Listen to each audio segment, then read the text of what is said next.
aceitado o nosso convite. Nós ficamos sabendo que o CRF ingressou na Justiça Federal para a suspensão de um curso EAD. Por que essa decisão do Conselho? Boa tarde. Na verdade, essa discussão ela já vem acontecendo no âmbito nacional, né, e os conselhos de profissões de saúde, não só o Conselho de Farmácia, mas nós temos uma discussão a nível de conselhos no Brasil todo, contra os cursos na área de saúde em EAD, por a gente entender que esses cursos não traz a qualificação técnica necessária para que a população tenha um profissional na área de saúde devidamente capacitado para atender as demandas, principalmente do dia a dia, no contato com as pessoas, na lida com a pessoa, no sentido de humanização, de serviço. Então a gente tem esse entendimento que esse tipo de formação, um curso que hoje leva em média 5 anos para acontecer, né, em EAD seria viável para se fazer saúde pública no país. Isso daí, como vocês mostraram, vocês estão discutindo isso com vários conselhos. Quando surge uma proposta de uma educação à distância com essa, numa área que muitas vezes lida diretamente com pessoas, o que é que vocês analisam nos termos de critérios? Chega a analisar em termos como é que se propôs esse curso? Olha, na verdade, essas análises estão acontecendo de uma forma muito brusca, porque foi um decreto do presidente da República. Então, ele decretou, né, e esse decreto hoje está tramitando a nível da Câmara Federal, e a gente, inclusive, participou de uma audiência pública, e vai haver outra audiência pública, para se discutir esse assunto. Mas, através de decreto, alguns cursos já estão funcionando. Então, não se teve nenhum tempo adequado para sentar com os conselhos de profissões, para discutir o assunto que teve discutido, para colocar os pormenores. Já existe, hoje, pelas DCN, os cursos, de forma geral, no país, já existe 20% das disciplinas ofertadas já são em EAD, são aquelas disciplinas onde você tem, tecnicamente, apenas a parte teórica, né? Você não teria essas práticas.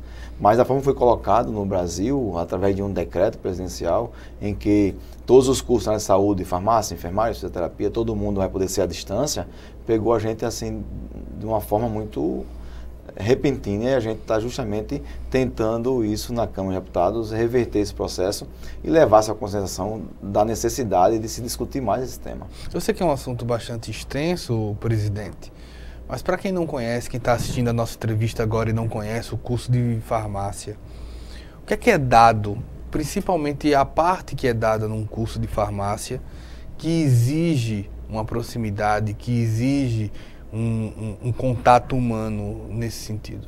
Olha, nós temos a farmácia clínica em si, já ela é muito complexa. Ela é exercida em hospitais, na própria farmácia, no atendimento farmacêutico, no acompanhamento, às vezes na equipe, no núcleo de apoio à saúde da família, nos NASF. Então você tem o paciente fazendo a farmácia clínica, que é o contato direto, o farmacêutico com o paciente, onde ele vai trabalhar justamente junto com o paciente, garantir a eficácia terapêutica do medicamento. E para isso requer a técnica, né, de escutar o paciente, de fazer anamnese com esse paciente, de trabalhar com o paciente a forma como tomar esse medicamento.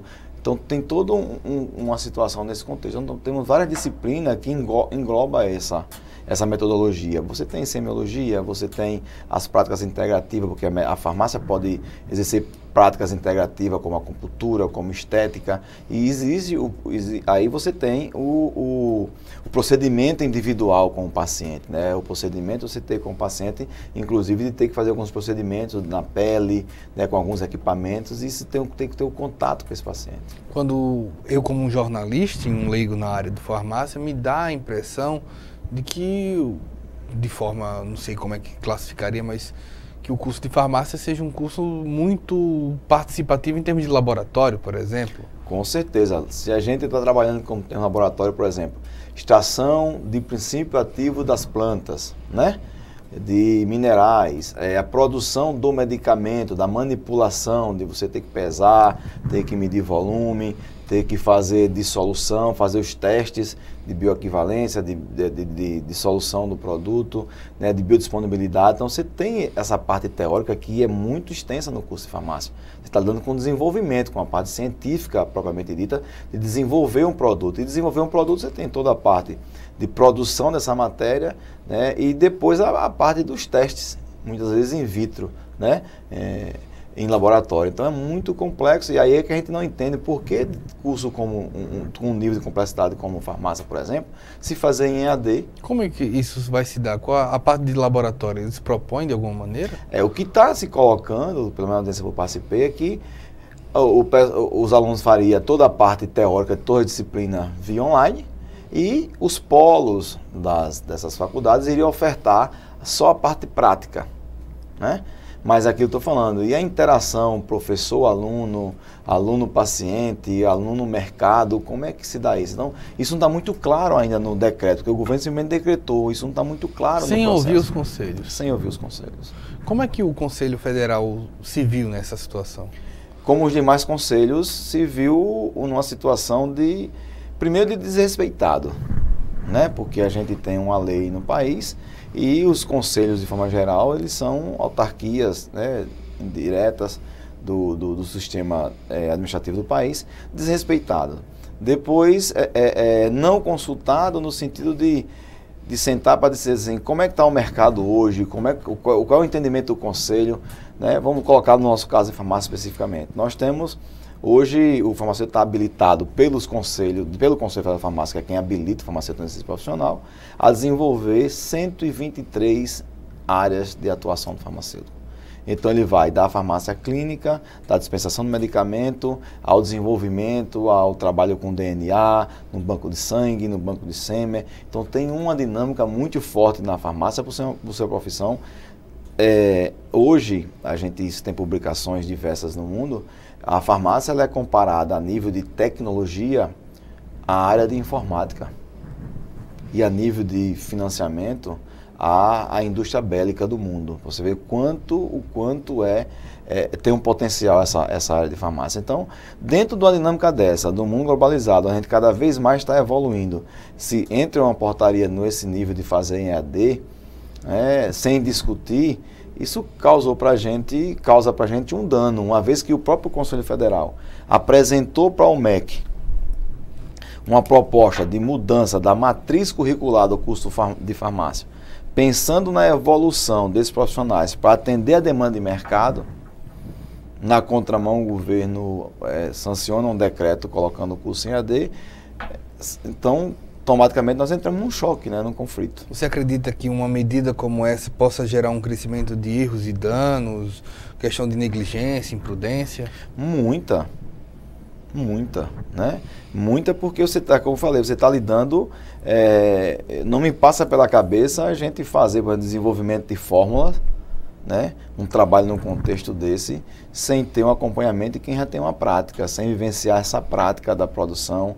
Não tem como você trabalhar junto com o paciente um processo de farmácia clínica, de acompanhar um paciente no leito de um hospital, de fazer a evolução desse prontuário, de discutir com a equipe multidisciplinar, né? Hoje é muito forte o papel do farmacêutico, multidisciplinar, o tratamento dessa doença, do resultado dessa terapêutica, do acompanhamento dos níveis, né, séricos desse medicamento no organismo do indivíduo. Então, a gente não consegue imaginar como um profissional hoje, com esse modelo 100% EAD, como está sendo colocado, né, chegará no mercado para atender a população. Porque não é só farmácia. É farmácia, é enfermagem, é um fisioterapeuta. E né? Isso estoura no conselho e na sociedade. Com certeza. No conselho e na sociedade. Porque você está ali com EAD, por exemplo, você contabiliza as horas de formação pelas horas que você está usando o computador, né? Então, um curso de 5 anos, o cara vai usar o computador todo dia, várias horas, vai fazer isso em 2 anos e meio, ele vai para o mercado. E onde é que está essa prática, onde é que está essa vivência? Porque a gente sabe, lidar com a vida, cada ser humano, cada organismo, é uma máquina diferente, né? É uma estrutura diferente. Então, como é que você vai trabalhar com isso sem ter a prática? A prática nesse contexto dessa vivência. Então, para a gente, traz muito dano e a gente entende que traz muitos riscos à população. Pois bem, eu estou aqui com o presidente do Conselho Regional de Farmácia, o Alexandre Correia. A gente vai para o nosso primeiro intervalo. O programa Ponto de Vista volta já.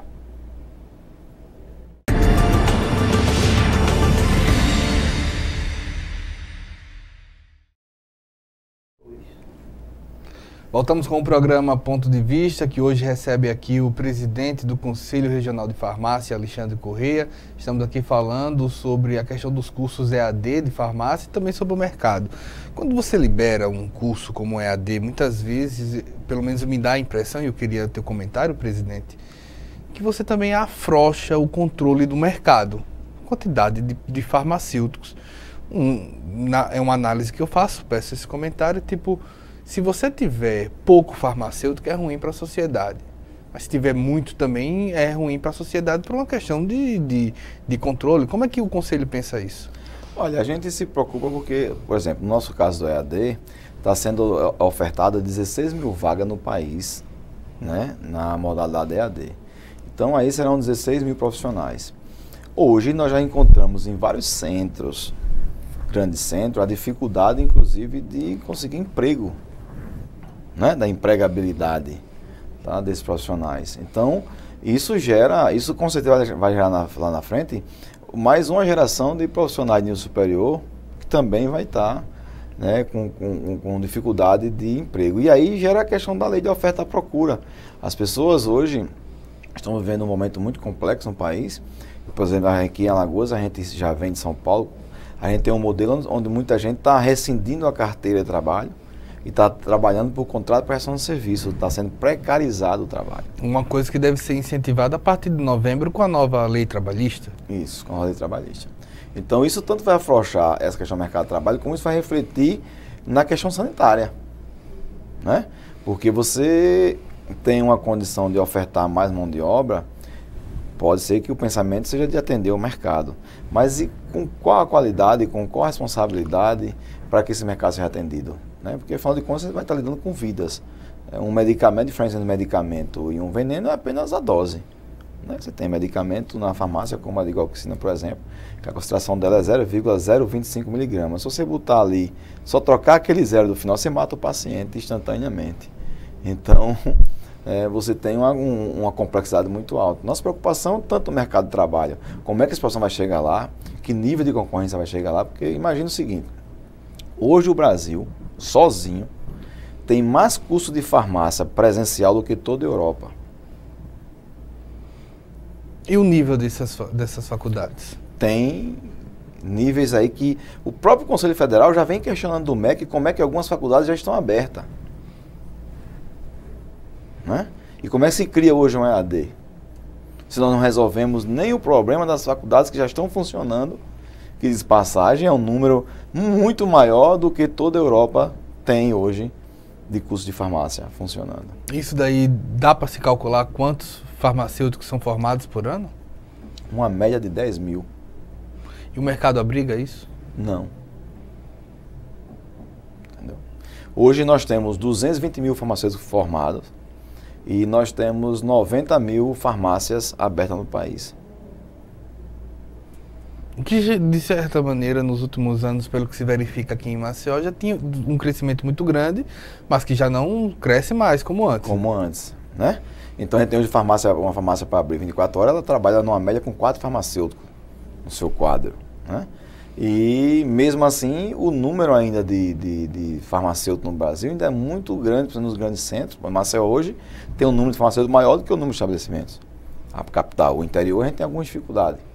Né? Mas vai cair também nessa situação. O MEC não está conseguindo fiscalizar, né, e trabalhar os cursos que já existem, porque nós temos hoje uma média de 400 cursos funcionando no Brasil em linha presenciais, né, e aí se cria um EAD para se ofertar uma média de 16 mil vagas por ano, já se entra 10 mil no mercado. Então a gente vai ter aí um inchaço desse mercado de profissionais de nível superior, né? Isso vai gerar uma concorrência através de emprego desleal. Deve baratear o valor. Pressionar, né, para baixo, né? Para baixo. Tem piso hoje, farmacêutico? Tem. Hoje aqui em Alagoas está em torno de R$ 3.300 um farmacêutico por 8 horas de trabalho. Né? Então... Mas com uma quantidade grande pode pressionar para baixo. E já está acontecendo. Já está acontecendo isso. Alguns centros, por exemplo, São Paulo hoje, que é um centro maior do que nós, o piso salarial do farmacêutico é R$ 2.650. É abaixo do piso daqui de Alagoas. Que é uma prova de que o excesso de trabalhadores formados pode pressionar para baixo. Pode pressionar. Hoje tem inscrito no estado de São Paulo uma média de 60 mil farmacêuticos no conselho. Né? Então, porque São Paulo tem 117 cursos abertos funcionando. E se cria, como eu falei, se cria uma modalidade EAD com qual estudo, com qual perspectiva. Então, o nosso questionamento enquanto conselho é isso, foi baseado em que se decreta essa abertura em EAD. Porque isso vai gerar demissão de outra categoria que é professor. Né? Sim. E, por exemplo, eu dou aula em 2 faculdades aqui em Alagoas e no próximo semestre eu já vou perder uma disciplina porque essa minha disciplina já se transformou para o semestre que vem em EAD. Então, automaticamente, uma cadeira já está sendo encerrada. Né? E aí, com o professor em EAD, você grava uma aula e essa aula pode ser usada em todo o Brasil, toda a rede. Então, com um professor só, por exemplo, a estrutura que eu trabalho tem faculdade em vários estados, então tem uma média aí de 14, 15 unidades. Então, um professor só vai fazer uma aula e os outros professores a gente demite porque não tem razão de existir. Então, eu vou criar um inchaço na farmácia, né, e uma demissão na área do magistério. Aí, onde é que a gente vai chegar com esse impacto, inclusive econômico no país? E isso nem isso significa, que exemplo, que esse professor passe a receber, ou esses professores passem a receber melhor por isso. Né? Não. Nem por isso, nem para valorizar em termos quantitativos o valor, já que se perde o número de professores, não há isso. É uma economia que vai tudo para uma estrutura de educação. Isso. É uma precarização também nesse Precarização sentido. De todas as formas. E aí se fala em crescimento no Brasil, e você está falando de crescimento do Brasil e gerar desemprego? É um contrassenso, né? Se cria um decreto desse, como eu já havia colocado, inclusive esse decreto aí, ele abre espaço, já tem uma linha de pensamento do próprio governo, de trazer a educação do ensino médio e do ensino fundamental também para o EAD no Brasil. Né? Então, como a gente estava conversando aqui, em alguns países é permitido que os pais ensinem, no Brasil não se permite que os pais ensinem, mas vai permitir o EAD, onde a criança vai poder fazer pela internet. Então os pais trabalham e a criança fica na internet estudando. Essa é a do jeito que quiser. Do jeito que quiser. É realmente um contrassenso. E nas presenciais aqui, quantas faculdades temos em Alagoas hoje? Hoje, funcionando, nós temos 4 cursos de farmácia funcionando. Nós temos a Universidade Federal no período da manhã, nós temos a Faculdade Pitágoras funcionando manhã e noite, temos o Centro Universitário Maurício Nassau funcionando manhã e à noite, o SESMAC funcionando à tarde, mas a informação que me chegou aqui irá abrir turma também para o semestre à noite. Então nós vamos ter aqui em Alagoas funcionando 7 turmas de farmácia por semestre, presenciais. Então isso, entrando aí uma média de 45, 50 alunos, então a gente teria aí uma quantidade já bastante, né, volumosa de alunos fazendo farmácia presencial. Assim como o Conselho Regional de Farmácia aqui de Alagoas, outros conselhos devem entrar na Justiça Federal? Nós esperamos que sim, nós estamos em contato com outros conselhos, existem algumas ações de outros conselhos a nível nacional funcionando. O nosso Conselho Federal está reunido com os conselhos federais também para pressionar nesse sentido. A gente tem participado das audiências públicas, eu como membro da Comissão Parlamentar do Conselho Federal da Farmácia tenho acompanhado isso em Brasília através das audiências públicas, inclusive vou estar lá agora no dia 26 e 27, participar de mais um momento desse, para tentar justamente conscientizar os nossos deputados federais que nesse momento, da forma como está desenhado, isso não vai trazer nenhum ganho para o Brasil, nem a médio, nem a curto, nem a longo prazo. Eu queria agradecer, eu estou aqui com o presidente do Conselho Regional de Farmácia, o Alexandre Correia, que está falando aqui sobre a questão da educação à distância. Muito obrigado, viu, presidente? Eu que agradeço e me coloco à disposição, sempre que precisar, tiver a oportunidade de estar aqui para a gente debater, esclarecer os assuntos que forem necessários. A gente segue com o programa Ponto de Vista e voltamos já.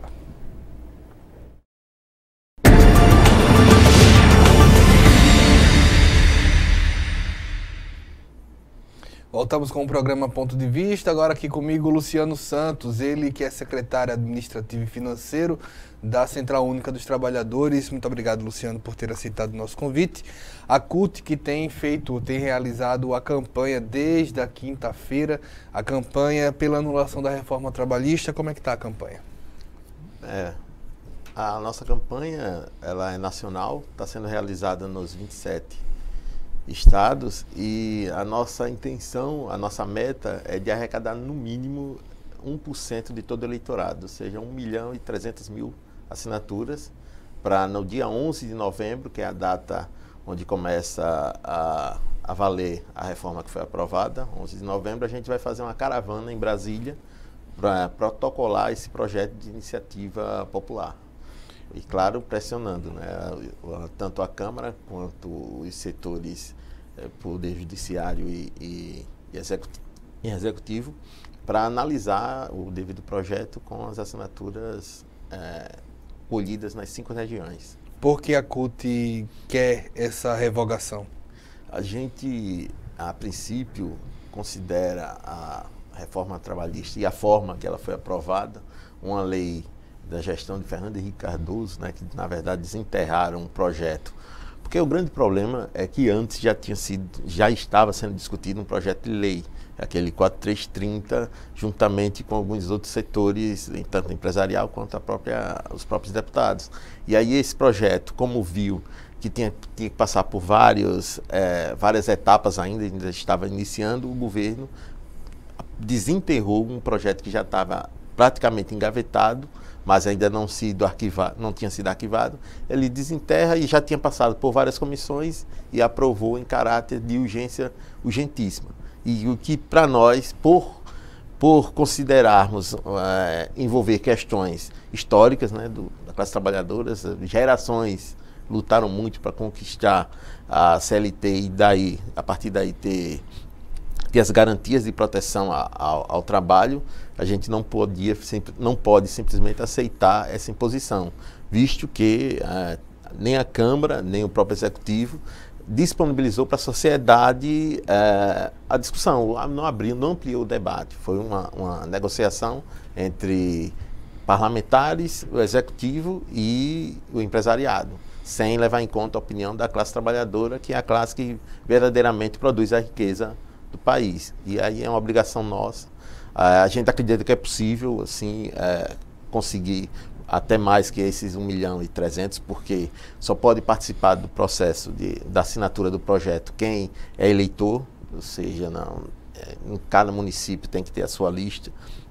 A gente não é da população em geral, são 130 milhões, né, de eleitores no país, e a gente pretende, no mínimo, que é o que garante a Constituição, conseguir com 1%, no mínimo 1% dessas assinaturas. Como vocês pretendem fazer isso? A gente está criando comitês. Ontem já teve uma atividade aqui, mas foi a primeira no centro, com a tenda, com coleta de assinaturas, mas a gente está criando comitês nos sindicatos e entidades parceiras que queiram fazer esse tipo de coleta. O que é necessário, um pouco complicador da coleta é só o título de eleitor, que muitas vezes as pessoas não andam, né, com esse número, mas mesmo assim é possível, ela disponibilizando a data de nascimento e o nome da mãe, a gente entra no site do TRE e aí consegue preencher completamente e devidamente o formulário. Aqui começou pelo centro de Maceió. Isso, agora isso deve se concentrar no centro também, não? Ou vai ser itinerante? Vai ser itinerante, mas as entidades filiadas da CUT já estão com a campanha na rua, coletando nos sindicatos e no local de trabalho. E a gente, como tem essa meta de pelo menos 20% da base de cada sindicato, são 153 só da CUT aqui no estado, a gente acredita que vai ter um alcance muito amplo, juntando com essas ações de rua. Né, a CUT em si não tem já, de uma certa maneira, mais de 1 milhão de filiados? Não? Já, ela em si já. Então, mas assim, praticamente um processo de fazer com que os filiados assinem. Isso. É mais um processo organizativo da coisa, visto o tempo que é curto, porque no dia 11 de setembro é a data limite, 11 de novembro é a data limite e a gente tem que botar o bloco na rua para coletar assinaturas, isso no país todo. Como é que está isso vocês têm conversado isso em outros estados? Como é que isso tem sido? A adesão, na verdade, desde o Direito dos Excluídos, 7 de setembro, já começou em alguns estados, como São Paulo, Brasília. A gente está vendo uma adesão muito grande e sentimos isso aqui, ontem no centro, muita gente querendo assinar, mas tem esse implicador do título de eleitor, mas assim se comprometendo, perguntando onde é que vai ter, onde é que vai estar se fazendo essa coleta para poder participar. Porque as pessoas, elas não tiveram espaço, na verdade, porque a democracia, para nós, não pode abrir mão dos princípios. E um dos princípios, né, além da igualdade, solidariedade, é o da participação. Senão não é democracia. Não adianta a gente, não só no caso da questão trabalhista, mas está sendo discutido aí uma reforma previdenciária e a sociedade, o povo brasileiro não está sendo ouvido, porque tem um grupo de 300 e alguns deputados ditos iluminados, mas a Lava Jato prova aí que não são tão iluminados, e que estão tomando decisões relevantes que fazem mudanças, mudanças circunstanciais assim, na vida das pessoas, inclusive da geração. Porque a juventude não está incluída nessa discussão. Porque quando você retira, tipo, a reforma da Previdência e a reforma trabalhista, que já está valendo a partir de 11 de novembro, e a reforma da Previdência que querem discutir a toque de caixa, não está levando em consideração esse mercado de trabalho de quem está iniciando, e quem está se preparando para entrar vai encontrar um mercado extremamente flexibilizado, né? E isso é assustador. Para nós, quem pôde acompanhar aquela cena no Rio de Janeiro, onde as pessoas, né, se agredindo violentamente para poder ter um acesso a uma entrevista num shopping, aquilo é extremamente nocivo. Então você tem regras, né, já do ponto de vista do empresário, o melhor dos cenários, né? Gente se matando, literalmente, para ter uma vaga no emprego. Então, se você não tem uma lei que minimamente proíba alguns abusos na relação de trabalho, fica extremamente preocupante. E a gente não pode pegar exemplos brasileiros como os exemplos asiáticos, né, de precarização total, tipo China, Bangladesh, assim, esses países asiáticos que o mercado de trabalho é extremamente precário. E é isso, a gente não... Como foi ontem o sentimento ao abordar? A população já estava ciente dessa reforma trabalhista? Todo mundo sabe que ela vai passar a valer já agora? Não, a gente percebe que não. Inclusive, muita gente estava achando que era um abaixo-assinado para retirar o Temer. Então, isso é para retirar esse governo e tal. Aí a gente diz, não, esse momento é exclusivamente... Não, mas é a reforma da Previdência. Diz, ainda não, porque a reforma da Previdência ainda está em discussão, mas é especificamente a reforma trabalhista. Ou seja, as pessoas estão insatisfeitas. Muita gente que vinha para fazer a coleta de assinatura, mas já querendo outras iniciativas, assim. E aí sinaliza para a gente que dessa vez é possível a população está mais propensa ao debate político. Mas assim, existe eles estão bem informados sobre o que está acontecendo no Congresso? No tocante à reforma trabalhista, infelizmente não. Mas as pessoas estão bastante preocupadas com esse cenário, né, de desmonte das garantias e principalmente da aposentadoria. Muita Vocês gente recebem, se preocupa chegam a receber alguns nãos na parte dessas coletas? Sim, a gente teve dificuldade, e é muito bom esse espaço aqui, né, para estar dialogando com os telespectadores, essa questão do título de eleitor. As pessoas estão acostumadas a fazer abaixo-assinado, né? Não precisa de título de eleitor, mas como é um projeto de iniciativa popular, obrigatoriamente tem que passar além dos dados, né, de residência, nome completo, precisa-se do título de eleitor.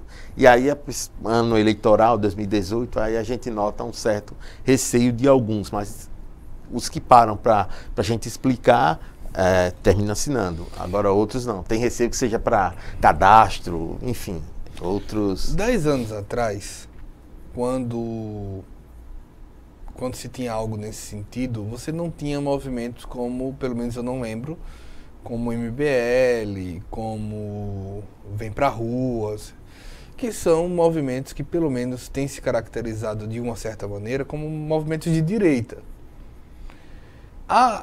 Provoca esses movimentos algum tipo de rejeição na hora de fazer um abaixo-assinado ou uma coleta de assinatura para um projeto de iniciativa popular?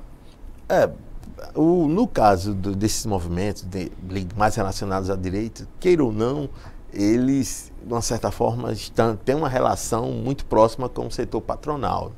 foi financiado por alguns, pelo menos o MBL, né, por alguns grupos empresariais, e aí, nesse caso, especificamente da reforma trabalhista, a gente percebe a falta de interesse em fazer ações assim conjuntas que inclusive apoiaram, partes em alguns estados apoiaram as reformas. Então a gente entende o seguinte, que não tem como cobrar, é legítimo, né, qualquer movimento numa sociedade democrática é legítimo, mas não dá para cobrar um posicionamento a favor da classe trabalhadora. Exemplo, eles influenciam a população de alguma maneira a não querer assinar um projeto como de reforma? Ou de outra maneira perguntado, a população, quando vocês abordam, chega em algum momento a dizer bem assim, a reforma trabalhista é importante? Não, pelo menos aqui ainda não. As pessoas, quando se falam da reforma trabalhista, tem um certo receio e sabe, assim, porque ela está muito ligada à reforma da terceirização ilimitada, e aí as pessoas assim, fazem a leitura correta de que há precarização e redução dos benefícios. Então, na reforma trabalhista, a gente sabe que não vai contar com o apoio desses movimentos de direita, até porque eles focam em outra pauta, né, que é a pauta mais política e no combate à corrupção. Uma pena que é uma corrupção seletiva, né? A gente está vendo aí um governo totalmente desmoralizado no ponto de vista institucional e com denúncias seríssimas, né? Gravíssimas. E agora já sinaliza que não vai afastar nenhum dos ministros envolvidos. A grande maioria dos ministros estão envolvidos, estão denunciados agora oficialmente, né, pela Procuradoria-Geral da República, envolvidos em quadrilha, né, em ações criminosas, e a gente não vê esses movimentos com o mesmo empenho nesse combate à corrupção, já que foi para isso que a principal bandeira na época. Mas a gente está apostando que eles estão se organizando, que ainda acreditamos que comece. Agora, para nós, enquanto sindicatos, enquanto CUT, a pauta trabalhista, que aí é o nosso dever de ofício, né, proteger os trabalhadores, porque a primeira instituição a proteger o trabalhador para o bem e para o mal é os sindicatos. Não é a justiça trabalhista. A justiça é já quando o problema já está num patamar bem mais sério. Então, a porta de entrada para a resolução de conflitos na relação de trabalho é os sindicatos. E é para isso, esse dever para nós agora é mais urgente e cabe a nosso entender o combate à corrupção às instituições que já estão dever constitucional de cumprir, que é a Polícia Federal, os órgãos e o próprio Judiciário. A CUT, mesmo antes de entrar em vigor a reforma trabalhista, ela já sente algum efeito dela? Ainda não, apesar que tem setores específicos dos bancários que já está havendo mudanças. Exemplo do bancário temporário, que a Caixa Econômica está implementando, e o Banco do Brasil sinaliza com demissões em setores e contratando terceirizados, já com base na lei da terceirização. Essa sim. Agora, a trabalhista ainda não, mas a tendência é a gente ter uma redução, sim, de algumas categorias, como bancários, metalúrgicos, a troca, porque o projeto não, mas tem uma carência, uma carência de 18 meses, de que a empresa que demitiu o funcionário contratado não pode readmiti-lo como terceirizado. Mas a gente sabe que o mercado de trabalho é muito dinâmico, demite e contrata outro terceirizado. E é isso que a gente sabe que vai estar acontecendo a partir da validação da lei, agora em 11 de novembro. O quanto é importante nesse processo identificar essa precarização, a terceirização, por exemplo? Como ela precariza o trabalho? A terceirização, o grande problema dela no contexto do local de trabalho é ter um trabalhador que faz o mesmo serviço com algumas garantias, além de salário maior, né, em média, no mínimo 1/3 a mais que o trabalhador terceirizado, é a diferenciação da relação. Desde a representação, né, que você, enquanto trabalhador contratado direto, você tem um sindicato e dialoga com as questões com a empresa ou com o representante da empresa. O terceirizado, muitas vezes, você não sabe nem quem para quem ele está trabalhando. Às vezes a mesma pessoa trabalhando no mesmo local, mas já passou por 3, 4 empresas via essa contratação indireta. Então, o aspecto da organização, do diálogo, da resolução dos próprios conflitos, fica muito difícil, porque fica muito pulverizada essa ação enquanto as entidades sindicais, para poder melhorar aquele ambiente de trabalho. Então, essa diferença de tratamento, e que agora, após a reforma trabalhista, vai se inverter, né? A tendência é a empresa ter uma realocação, né, em vez de funcionários diretos, contratar terceirizados. Então, o cenário, em termos de representação, é muito difícil. Os defensores da ideia da terceirização, pegando exemplos do mundo, escondeu e esconde até hoje um detalhe que em outros países a terceirização é tida como aquele serviço que a empresa não quer se especializar. E não assim, limitada. Ela não quer, por exemplo, o banco não quer cuidar de segurança. Aí sim, contrata-se, né, a empresa de vigilância e tal. Mas da forma que o projeto foi aprovado, o banco hoje, se quiser, não pode ter nem funcionário. Tem lá uma agência onde contrata uma empresa de gerentes. E aí esses gerentes fazem o atendimento. De certo modo, isso daí já começa a ser aplicado por alguns bancos, né? Como só caixa eletrônico, só atendimento. Isso.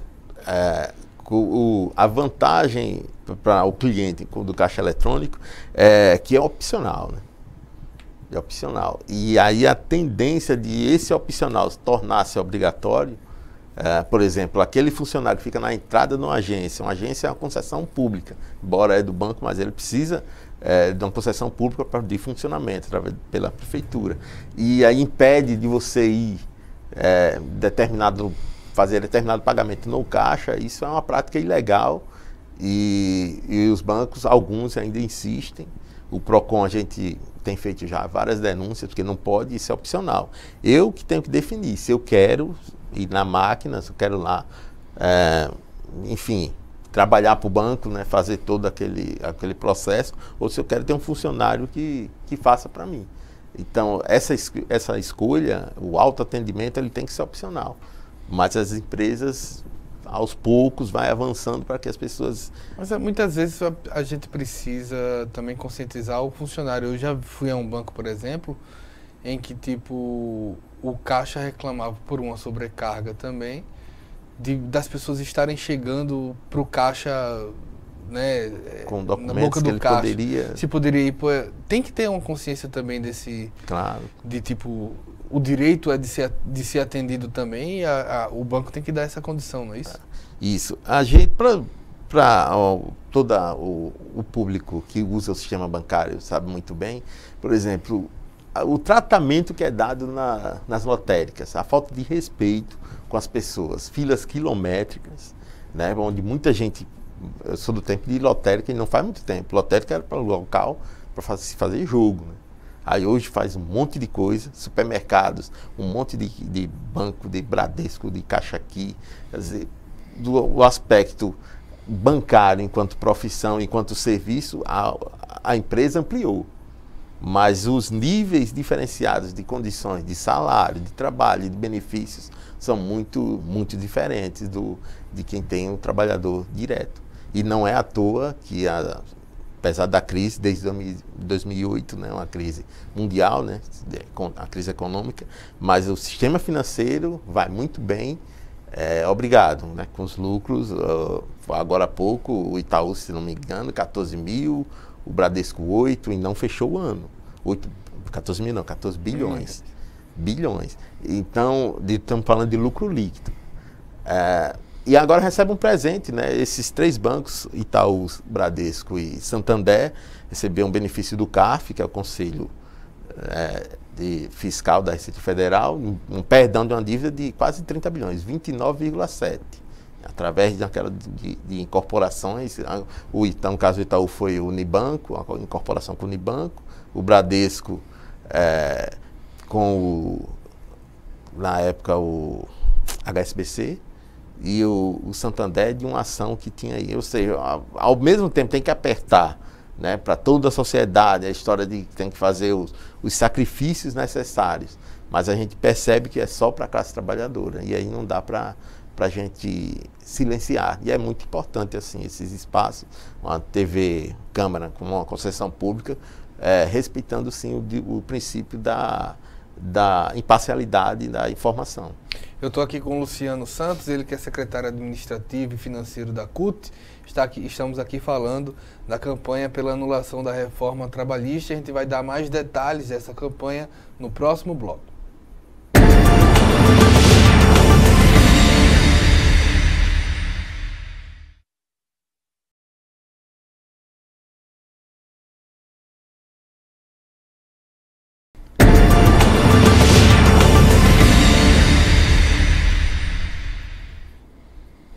Voltamos com o último bloco do programa Ponto de Vista. Eu estou aqui com o Luciano Santos, ele que é secretário administrativo e financeiro da CUT, a Central Única dos Trabalhadores, e está aqui discutindo com a gente, conversando com a gente sobre a campanha pela anulação da reforma trabalhista. Essa campanha que está nos 27, nos 26 estados e no Distrito Federal. Esse é um trabalho que ele está explicando para a gente, para um projeto de lei de iniciativa popular a ser apresentado no dia 11 de novembro? Isso. No dia 11 vamos sair em caravana, todos os participantes, né, da campanha, dos 27 estados, no mínimo, as cinco estados de cada região, porque é o requisito exigido para a validação do projeto, e fazer essa entrega na Câmara dos Deputados. Provavelmente a gente vai estar saindo aqui com 3 ônibus, 4 ônibus com dirigentes para a gente se somar lá e fazer uma grande atividade em Brasília, e com a intenção de dar um recado, né, muito, muito direto, que não adianta engavetar o projeto, porque a sociedade vai pressionar. E para isso, além dessa ação de coleta, a gente está com um site justamente para esclarecer as dúvidas que a população possa ter, de como é o passo a passo do trâmite em si do projeto. Eu percebi que, exemplo, vocês destacaram no site de vocês alguns pontos apresentados na reforma trabalhista. Primeiro, ampliação da duração do contrato de trabalho temporário de 3 para 6 meses. O aumento da jornada do contrato contrato por tempo parcial de 25 para 30 horas semanais. A permissão para que 13 direitos fundamentais possam ser negociados entre patrões e empregados em termos piores do que prevê a CLT. E a criação do representante no local de trabalho sem caráter sindical e multa para combater a informalidade. O que preocupa mais? Na verdade, todos esses pontos. Agora, o mais agravante da reforma é que a CLT, do jeito que ela está, ela era a trava. Ela limitava negociações abaixo do que estava escrito na lei. A flexibilidade da negociação já existia, porque vários sindicatos faziam fechavam acordos coletivos com vantagens acima do que diz a CLT. Aí foi justamente essa trava, né, esse teto que foi retirado com a reforma, onde ficou tudo pode ser negociado. E aí, para nós, a maldade na aprovação do projeto é onde é que se encaixa a representação, ou seja, o sindicato. A negociação direta, a permissão de negociação direta do patrão com o empregado, a gente sabe que ela já nasce desigual. Precisa-se dar em uma entidade, e essa entidade é o sindicato. Então, as garantias de representação, de negociação, não está estabelecida no projeto. A contribuição sindical também foi... A contribuição foi um fator positivo para nós, a obrigatoriedade, por ela ser compulsória. A forma é que foi extremamente equivocada, a toque de caixa, assim, não teve sequer a transição para as entidades que sobrevivem ainda do imposto sindical se organizar, porque sempre fomos contrários ao imposto sindical, pelo fato dele ser compulsório. Porque o sindicato tem que sobreviver com a contribuição dos sócios. O trabalhador tem que ter a consciência de que ou ele contribui para o sindicato para poder ser representado, ou então o patrão. Né? Quem tem que financiar não é o setor patronal, é o trabalhador. Até porque o próprio patronato já financia as suas federações patronais.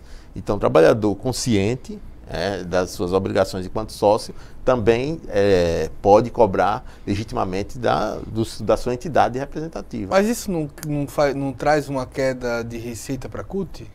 Traz, do ponto de vista, em termos de receita do custo financeiro. Né? Assim, a CUT receberia, no caso, que acabou, parte do imposto sindical, que era destinado às centrais, 10%. Mas a CUT sempre, só a partir do reconhecimento das centrais, porque a maioria dos anos viveu na ilegalidade. Após o reconhecimento da central foi na gestão do governo Lula. Então, foi a partir daí que, oficialmente, as centrais sindicais começaram a receber recursos 10% do referente ao imposto sindical. Já os sindicatos, de todo o imposto que é cobrado do trabalhador uma vez no ano, ele recebe 60% desse valor. Então, não é, apesar do nome imposto sindical, os outros 40%, o governo faz essa distribuição para as federações, para as confederações e para as centrais, inclusive para o Sistema S, através de uma parte do recurso do FAT. A própria Delegacia do Trabalho recebia 5% desses valores. Então, a gente não vê como um prejuízo financeiro. Só a forma, porque foi abrupta, né, imediatamente, está cortado, e não abriu, não quis discutir a possibilidade de uma taxa negocial. Por quê? Para que seria essa taxa? A contribuição do associado é única e exclusivamente para o sindicato, ou seja, para manter a estrutura do sindicato, enfim, as ações dos 365 dias do ano. As campanhas, que é uma coisa específica, a campanha salarial, ela sabe quando começa, mas infelizmente você não tem prazo para terminar. E às vezes nem termina, acaba em dissídio na Justiça Trabalhista. Então, esse extra, que seria um problema em si do dissídio, precisa-se de uma taxa. E aí seria ou a taxa negocial ou a taxa que algumas categorias já têm como assistencial. Aí a lei não garante essa possibilidade. Aí, nesse aspecto financeiro, para essas ações, é que fica um pouco prejudicado os sindicatos, mas a gente entende que uma campanha de sindicalização mais forte junto à categoria para ampliar essa representação em termos de associados garante uma melhoria na própria renda. Qual o fato ruim desse aspecto? Não é nem a retirada do imposto sindical, é a possibilidade das empresas terceirizarem em qualquer área, sem limites. Porque aí você pode ter num único local de trabalho várias empresas que você não sabe nem quem, assim, várias pessoas que não sabem nem qual, às vezes na mesma função, mas ligadas a empresas diferentes e às vezes nem com sede local.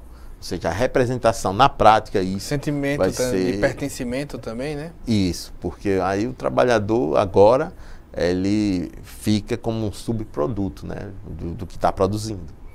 Porque você vai ter hora que não sabe nem qual é o seu patrão. Outros pontos que também vocês destacaram foi a questão do contrato de trabalho intermitente, definido como contrato de trabalho no qual a prestação de serviços com subordinação não é contínua. É mais ou menos nessa linha que você estava explicando, né? Isso, como é que você representa, quais as formas. O governo sinalizou com uma regulamentação, né, de como seria, mas até agora a gente não tem isso claro, até por a dificuldade de regulamentar esse tipo de trabalho. A flexibilização da jornada de trabalho preocupa?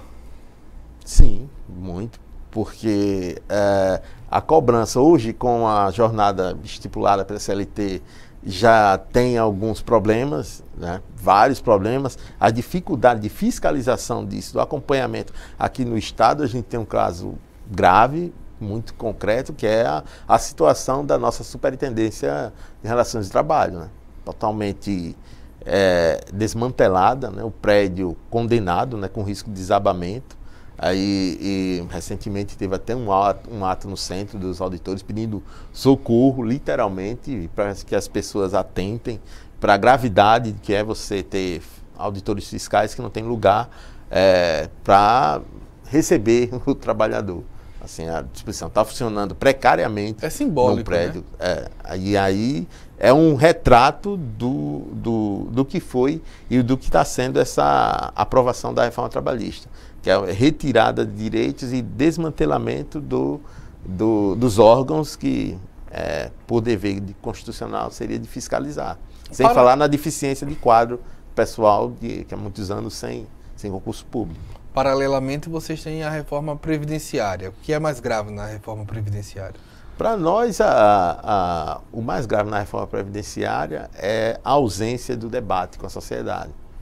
Porque como é que a gente vive numa democracia e uma população não tem direito de um plebiscito, de um referendo, ou qualquer nome que o valha, assim, que queiram criar, e simplesmente impõe via projeto. A Casa do Povo, ela não pode, né, o parlamento ele não pode dispensar a opinião pública.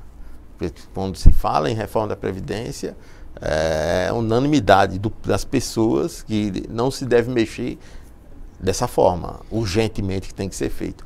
Porque para nós, crise econômica se resolve, a reforma verdadeiramente prioritária teria que ser a relacionada à arrecadação, que seria a reforma tributária. E essa não se fala, né? Finalizam, que vai ver que precisa construir maioria, enfim. Mas a trabalhista e a previdenciária, ou seja, reformas que interessam diretamente, que mexem com a vida das pessoas, de quem produz, dos trabalhadores que produzem a riqueza, foi forma abrupta, urgentemente, e foi aprovada. Inclusive com alguns princípios de desvios, teria audiências, não foi feita, assim, com um certo atropelo mesmo, como o próprio líder do governo, o denunciado, né, na Lava Jato, Romero Jucá, teve 2 sessões que ele simplesmente disse que estava em regime de urgência urgentíssima, sinalizou que teria, a audiência não houve, enfim, aprovou a toque de caixa. Então, não é sério o debate da reforma da Previdência sem o envolvimento da população, porque elas precisam, sim, ter um espaço foi eleito democraticamente os deputados lá, mas precisa, sim, ouvir, até porque o tema é bastante polêmico e complexo, que envolve a opinião de todo mundo. Então a gente não pode abrir mão desse princípio democrático que é o da participação. O Luciano Santos, que é secretário administrativo e financeiro da CUT, está aqui não só conversando com a gente sobre a reforma trabalhista e a reforma previdenciária, como também explicando a campanha pela anulação da reforma trabalhista que está em atividade agora. Para quem ainda não aproveitou isso, não pegou o início dessa entrevista, Luciano, explica quando e onde uma pessoa que se interessar em participar, em assinar, em se cadastrar nessa campanha pode fazer. Bom, hoje, nos principais sindicatos, está sendo, principalmente nos filiados à CUT, porque, como eu falei no início, começou ontem oficialmente aqui em Alagoas, nos principais sindicatos tem um posto de coleta dessas assinaturas, pessoa munida do título de eleitor ou do nome, né, com a data de nascimento e o nome da mãe, é possível a gente conseguir esse número, porque vai precisar sim do título de eleitor, e desde que seja do município, né, de Maceió, porque no interior também vai estar acontecendo. Nós temos 100 sindicatos rurais filiados à CUT, e vai ser o ponto central para a coleta dessas assinaturas. Mesmo quando tiver ações nos centros das cidades, mas os sindicatos vão ser o ponto de coleta para a gente somar essas assinaturas, e antes do dia 11, na verdade, a gente já tem que estar em trânsito com esse material para poder oficializar a entrega em Brasília. Isso daí, de uma certa forma, sempre a gente pode destacar alguns lugares para o telespectador que não esteja situado geograficamente. A CUT fica ali na General Hermes. Isso, na General Hermes. Aí nós temos o Sindicato dos Bancários aqui na Rua Barão de Atalaia. Essa General rua da Escola Hermes Técnica. é na Cambona, né? É na isso. Cambona, perto do centro, perto da Praça dos Martírios. Os sindicatos bancários... Na Barão de Atalaia, número 50, após o antigo Bom Preço, de esquina com Anaju Móveis, o antigo Hélio Móveis. É o sindicato conhecido, de esquina. Fora isso, tem qual mais? os sindicatos urbanitários. O Urbanitários fica o quê? Na subida da ladeira da Catedral. Da ladeira do Martírios. Dos Martírios, né? Dos Martírios. Dos Martírios. Tem o Sinteal. Sim. Que aí já é o também quê? já na Bom Combolas. Parto. Bom Parto ali. Ali é Bom Parto. Perto do Mutange. Perto do Mutange. Os principais sindicatos, tem o Sindiprev também aqui na França Morel, próximo à Escola Técnica. Mas a gente vai estar fazendo um evento essa semana para dar uma divulgada melhor nos locais de coleta, certo, além de ações no próprio centro da cidade. Ou no centro é fixo? No centro vai ser fixo. A gente está com a negociação aí com a SMCCU para disponibilizar um local que a gente possa colocar uma tenda e ter pessoas diariamente fazendo essa coleta. No período do horário comercial? Horário comercial. Ou sem almoço? No horário comercial, e aí dependendo da demanda a gente vê se pega, se tem se criamos um grupo para fazer essa, especificamente nesse horário de almoço, mas sempre ter alguém fazendo essa coleta. A CUT, o site da CUT é o CUT, www.cut.org.br. Tudo tem informado lá. Tudo. Agora tem especificamente já com material, inclusive as pessoas que se dispuserem e quiserem assinar, podem imprimir a ficha e preencher. Está lá no próprio formulário, que é o site anulareforma.cut.org.br. Esse site é onde estão os materiais, com a praguinha, o banner, para quem quiser imprimir de casa mesmo. Aí assina, preenche da família, desde que a pessoa tenha título de eleitor, que só é entregar nesses postos de coleta. Pois bem, obrigado Luciano Santos, ele que é secretário administrativo e financeiro da CUT. A gente agradece as informações e agradece também a você pela audiência. Esperamos o programa Ponto de Vista, uma nova oportunidade. Até mais.